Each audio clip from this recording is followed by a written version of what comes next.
Palavra da Verdade, com Hernandes Dias Lopes. Meus amados, nós vamos abrir a palavra de Deus na carta de Paulo aos Efésios, capítulo 3, verso 14. Hoje vou quebrar um pouco o meu protocolo e não fazer uma mensagem, um sermão expositivo, mas fazer um sermão que nós chamamos no seminário de sermão tópico. Um sermão sobre um tema, porque hoje eu gostaria de tratar com vocês sobre um assunto da mais alta importância, um tema urgente, necessário, oportuno para a igreja, nessa conjuntura que estamos vivendo. Nós vamos tratar hoje sobre a oração, a força mais poderosa da terra. E esse texto, escrito pelo apóstolo Paulo, inspirado pelo Espírito Santo, Paulo diz assim no verso 14: por esta causa, eu me ponho de joelhos diante do Pai. Paulo tinha uma causa importante, urgente, e o judeu orava sempre de pé, mas havia alguns momentos em que ele se colocava de joelhos para orar. E eu quero dizer aos meus amados irmãos, que o apóstolo Paulo foi considerado, e com justiça, ao longo da história, como o maior teólogo do cristianismo. Mas ao mesmo tempo, Paulo também foi um dos homens mais dedicados à oração. Quanto mais você conhece a Deus, mais você quer falar com Ele, mais você é ousado na oração, mais você quer buscar a face do Eterno. Isso porque não tem cristianismo sem oração, não tem crente cheio do Espírito Santo sem oração, não tem poder de Deus para a igreja sem oração, não tem avivamento sem oração, não tem abundantes conversões sem oração, não há milagres na terra sem oração. Então, eu gostaria de conclamar você para nós entendermos o poder da oração. E eu queria, a título ainda de introdução desta palavra, fazer uma espécie de apanhado nas Escrituras, para ver se as pessoas que viveram antes de nós, no período bíblico, foram pessoas comprometidas com oração. E até que ponto a oração, muito mais do que um exercício devocional, muito mais do que você se sentir bem na presença de Deus, se a oração de fato mudava as coisas, mudava as circunstâncias. Quem muda a circunstância é Deus, mas Deus muda as circunstâncias através da oração. Quando o povo de Deus ora, Deus age. Quando o povo de Deus se põe de joelhos, o braço estendido de Deus começa a agir soberanamente na história. Se o povo de Deus não ora, as ações e as intervenções de Deus podem ser recolhidas. Então vamos ver isso.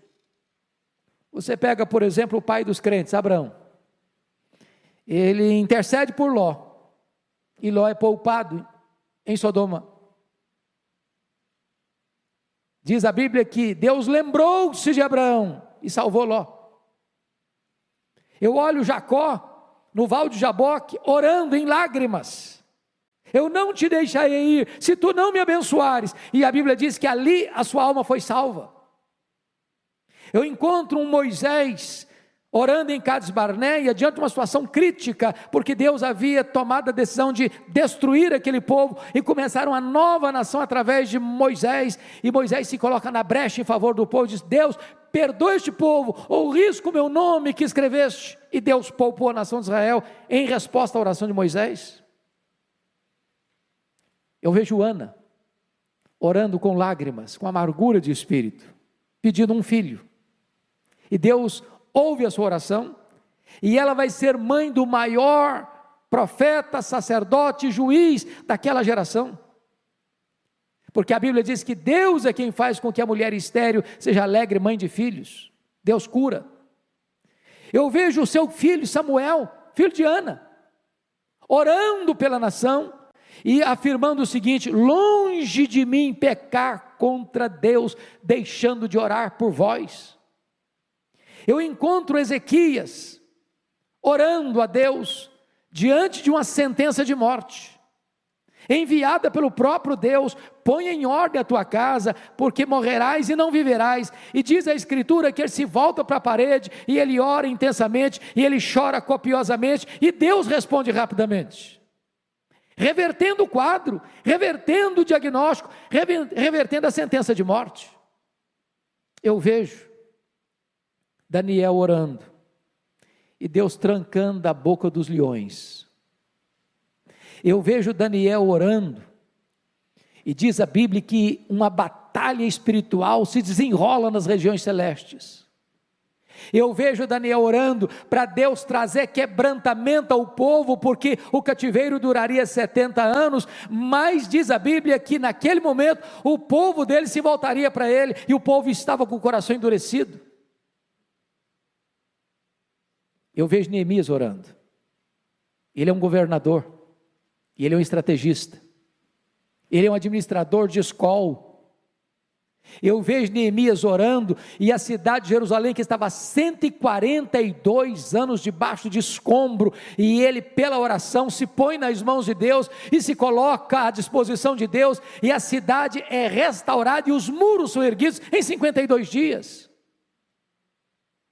Eu vejo Jesus orando, no Rio Jordão, os céus se abrem, o Espírito Santo desce, e o Pai fala: este é o meu filho, o meu amado, o meu escolhido, nele eu tenho todo o meu prazer.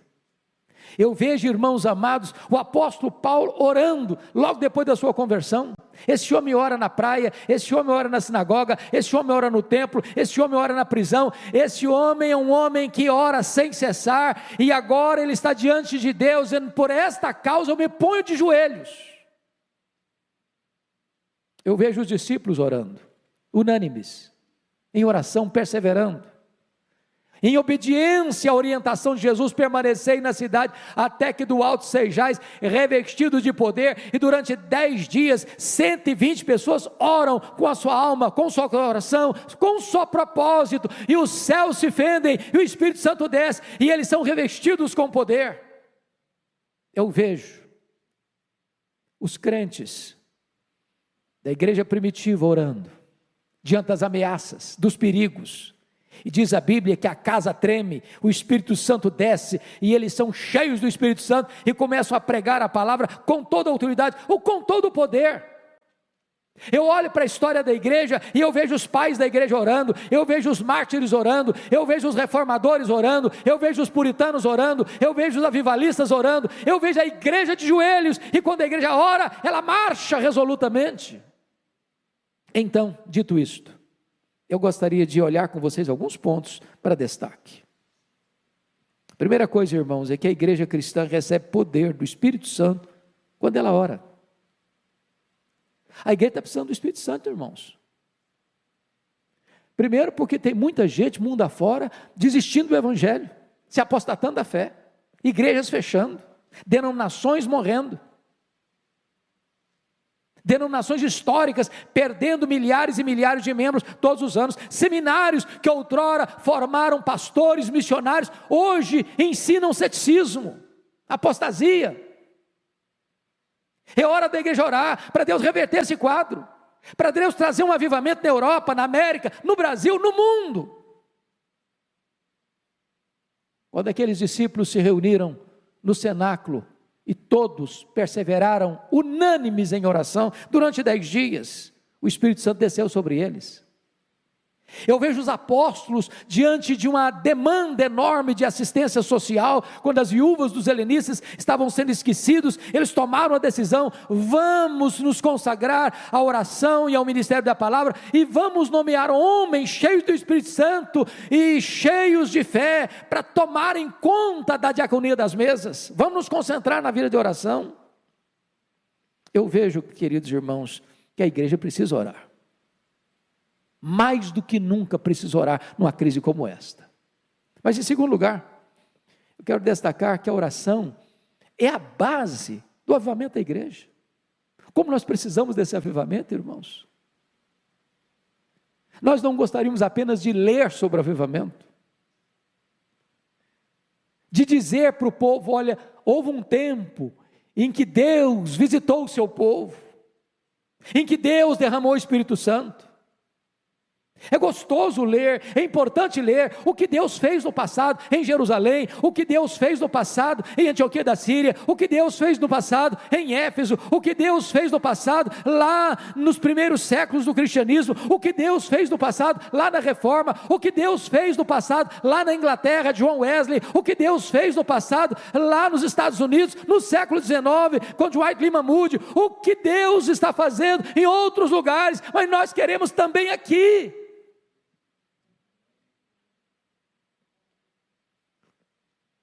Eu disse para o pastor Arival hoje no escritório, uma coisa que me marcou muito, quando nós fomos a Quacisabanto, ver aquele avivamento que ocorreu em 1966, e quando nós fomos, era 1991, portanto, algumas décadas depois, e o pastor Elor disse o seguinte para nós: sempre que nós começamos a escrever sobre avivamento, é porque ou ele já foi embora, ou ele ainda não chegou. Porque quando ele chega, você não tem tempo para escrever nada, você só tem tempo para viver aquela experiência gloriosa. Como nós precisamos, irmãos, de um sopro de Deus, de um alento de Deus, de uma visitação poderosa de Deus, de uma manifestação do poder de Deus, tirando as cinzas, soprando as brasas, inflamando o nosso coração. Quantas pessoas apáticas, quantas pessoas acuadas, com medo, desesperadas, quantas pessoas que encontram até na pandemia uma boa desculpa para não estar na casa de Deus, quantas pessoas acovardadas. E hoje eu disse para o pastor Arival, quando entrei, me emocionei muito de ver essa querida irmã aqui no banco da frente, num balão de oxigênio, na casa de Deus.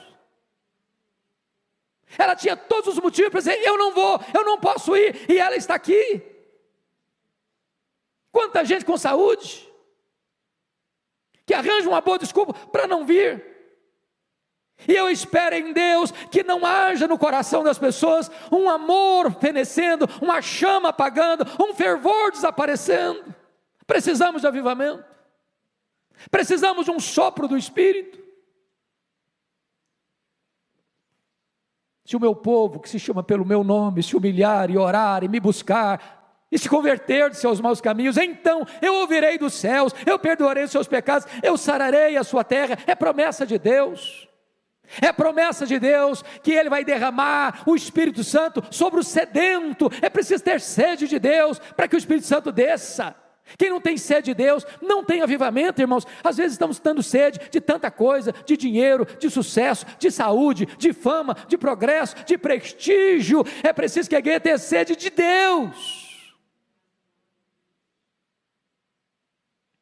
Quando a igreja estava passando uma crise enorme, lá na Inglaterra, nos idos de 1739, as igrejas fechando, os crentes aparecendo da igreja, os púlpitos sem poder, a palavra de Deus rara nas igrejas, um grupo de estudantes começa a sentir um fardo no coração, e esse grupo foi batizado depois de Clube Santo, porque aqueles moços se reuniam para buscar a face de Deus, para orar a Deus, para clamar por um avivamento para a igreja da Inglaterra, até que de repente, numa noite, 31 de dezembro de 1739, 3 horas da manhã, o Espírito Santo desceu sobre eles, e eles foram cheios do Espírito Santo, e a igreja se levantou, e a igreja se encorajou, e centenas de milhares de pessoas foram salvas.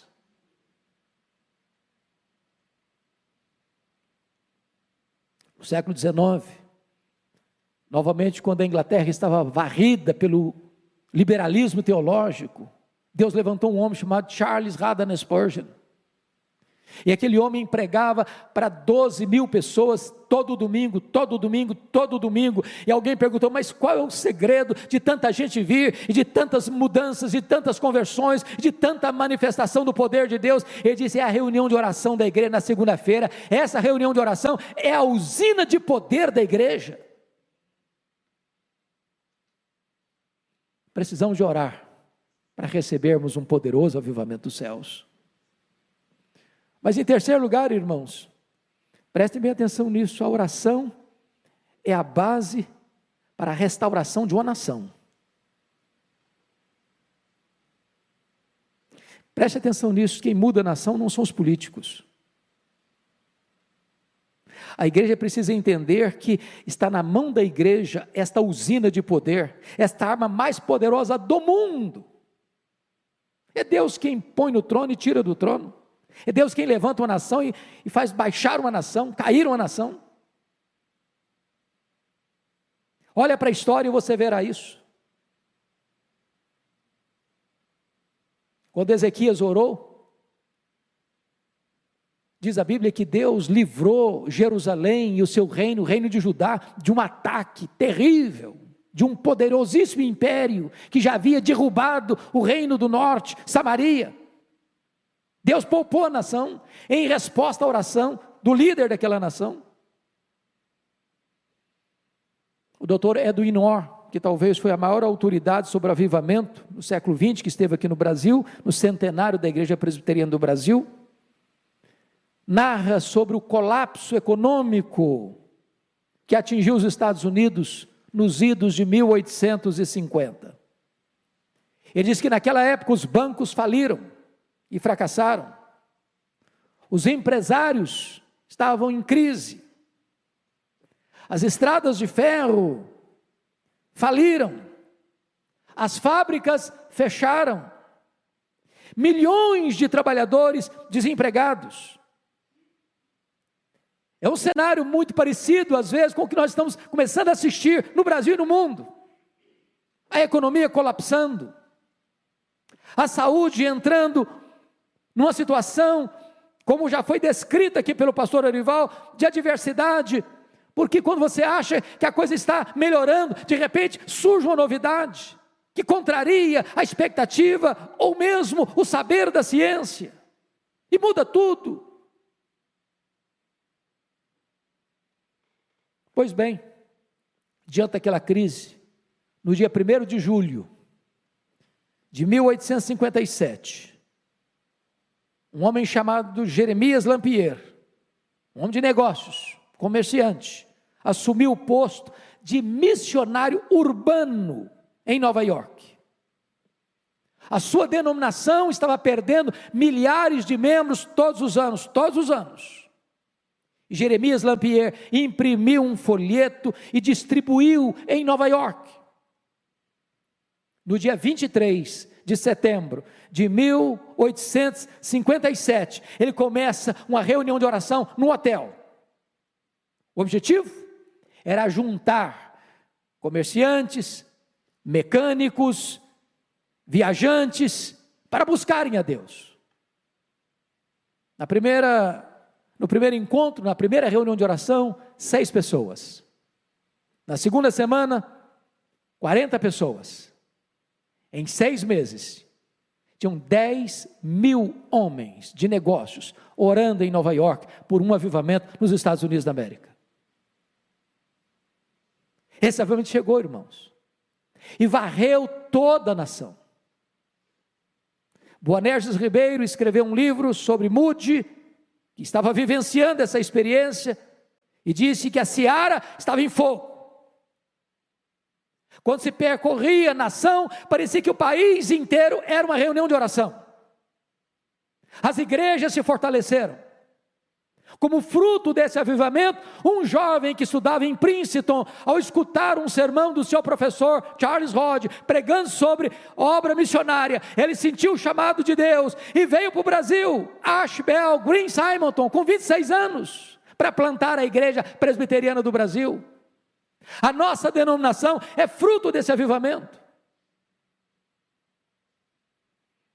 Eu espero, amados irmãos, que Deus nos mova a orar pelo Brasil. Estamos vivendo uma crise política em todos os poderes constituídos, precisando de uma visitação do céu, de homens que governam, de homens que legislam, de homens que julgam, que têm o temor de Deus, que reconheçam que Deus é soberano, e que feliz é a nação cujo Deus é o Senhor. Precisamos de uma igreja quebrantada, de uma igreja sedenta de Deus, de uma igreja que entra na brecha da oração, de uma igreja que paga o preço da oração, da renúncia, para que Deus visite a nossa terra e poupe a nossa nação. Mas talvez alguém diga assim: bom, mas a oração não muda a circunstância. Pois eu quero lhe dizer que quem muda a circunstância é Deus. Não é a oração que é poderosa. A oração aciona o braço do Todo-Poderoso. É quando a igreja fraca ora ao Deus onipotente, Deus age e muda as circunstâncias. Se não vejamos. Está escrito na Bíblia que quando, numa batalha, Moisés estendia as mãos, intercedendo pelos soldados que estavam no campo, enquanto ele orava, com as mãos estendidas, os seus soldados prevaleciam. Se as orações cessavam e os braços encolhiam, o inimigo prevalecia. Quando a igreja ora, Deus age. Quando a igreja ora, Deus faz o inimigo recuar. Quando a igreja ora, os milagres de Deus acontecem. Segundo exemplo que eu lhes dou, o próprio rei Ezequias. Porque duas coisas estavam acontecendo. Ezequias começa a reinar com 25 anos, ele reina 29 anos. Quando ele estava com 39 anos de idade, ele enfrenta dois problemas impossíveis de serem resolvidos pelo engenho humano. Primeiro, um ataque militar do mais poderoso império do mundo, o Império Assírio, maior império da época. Já tinha derrubado Samaria. Agora cerca Jerusalém, tem 185 mil soldados na época, mais do que a população de Jerusalém, cercando a cidade. E o rei manda um recado, e o comandante manda um recado para o rei Ezequias: pode se render, porque Deus nenhum pode livrar você da minha mão. Diz a Bíblia que Ezequias orou, e Deus mandou um anjo, e matou naquela noite 185 mil soldados assírios, e libertou Jerusalém, em resposta à oração. Mas uma segunda situação que mudou, é que diz a Bíblia que este rei, com 39 anos de idade, embora rico, poderoso, ele enfrenta uma enfermidade, uma úlcera. Nenhum médico podia tratá-lo, nenhuma medicina podia curá-lo. E a ordem de Deus para ele, por meio do profeta Isaías, foi: põe em ordem a tua casa, porque morrerás e não viverás. Pois diz a Bíblia que ele se voltou para a parede, orou e chorou.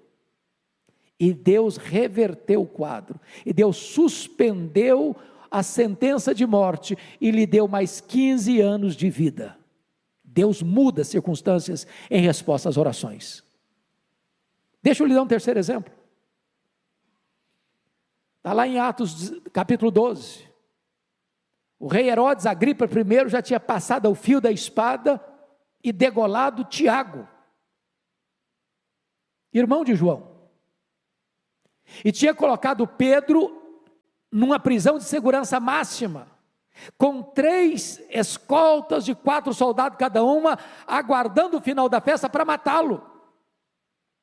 E diz a Escritura que a igreja estava em oração.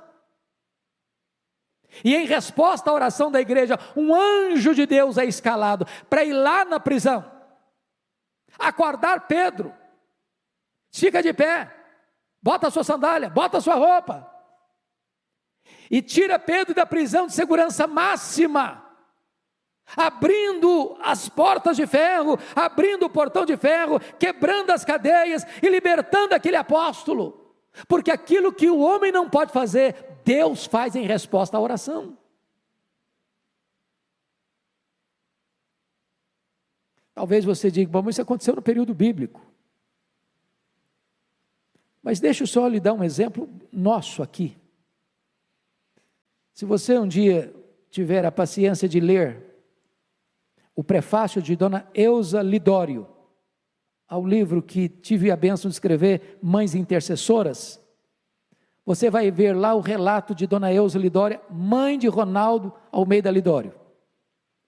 Quando ele estava pregando no Peru, entre o Sendero Luminoso, quando aqueles terroristas entraram dentro da igreja onde Ronaldo estava pregando, e botaram a mão nele, e o encapuzaram, e o jogaram dentro de um carro, e levaram-no para o paredão onde eram fuzilados.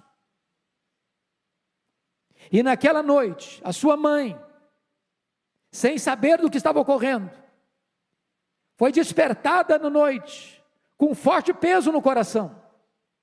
Ela disse, meu Deus, eu não sei o que está acontecendo com meu filho, mas eu me coloco na brecha em favor dele. Livra o meu filho, livra o meu filho, livra o meu filho. E quando ele estava para ser fuzilado, passa um carro em alta velocidade, para, e pega o Ronaldo, e o tira das mãos do Sendero Luminoso, e ele é poupado. Porque Deus muda as circunstâncias em resposta às orações. Ainda hoje, Deus é o mesmo, Deus faz o mesmo, onde Ele quer, com quem Ele quer, para a glória do seu nome. Mas eu queria concluir, dizendo a você que, em quinto e último lugar, a oração nos capacita a enfrentar os grandes dramas da nossa vida pessoal. Está escrito no Salmo 50, versículo 15, invoca-me no dia da angústia, eu te livrarei, e tu me glorificarás. Aqui uma ordem, invoca-me no dia da angústia. Aqui uma promessa, eu te livrarei. Aqui um resultado, e tu me glorificarás. Eu não sei qual a angústia que você passa, eu não sei qual a angústia que você enfrenta, eu não sei qual a crise que bate à sua porta, eu não sei qual a causa que você tem, que só um milagre resolve. Quem está te dando essa orientação é o próprio Deus Todo-Poderoso. Invoca-me nesse dia, eu te livrarei e tu me glorificarás. Eu vejo Davi chegando em Ziclag, com seus companheiros, e quando ele chega e vê a cidade queimada, vê a cidade ferida, vê os filhos, as filhas, as mulheres levados cativos pelos amalequitas, os terroristas do deserto, e diz a Bíblia que ele chora, até não ter mais forças para chorar, ao ver esse quadro. Seus homens estão revoltados com ele, por causa dos seus filhos e filhas, e querem apedrejá-lo. E naquela circunstância, Davi se reanimou no Senhor seu Deus, e pôs-se a buscar a Deus em oração. E ele faz uma oração e pergunta, perseguirei eu o bando? Alcançá-lo-ei? Em outras palavras, Deus, eu vou aceitar passivamente a decretação da derrota na minha vida, na minha família, na família dos meus amigos, ou eu vou reagir? E Deus diz para ele, reage Davi, porque tudo que o inimigo tomou de você, você vai trazer de volta. E Deus reverteu aquele quadro. E eles foram, e eles lutaram, e eles venceram, e eles tomaram de volta os filhos, as filhas, as mulheres, os despojos, tudo Davi tornou a trazer. Sabe por quê? Porque Deus responde às orações e reverte as situações mais difíceis, até mesmo impossíveis.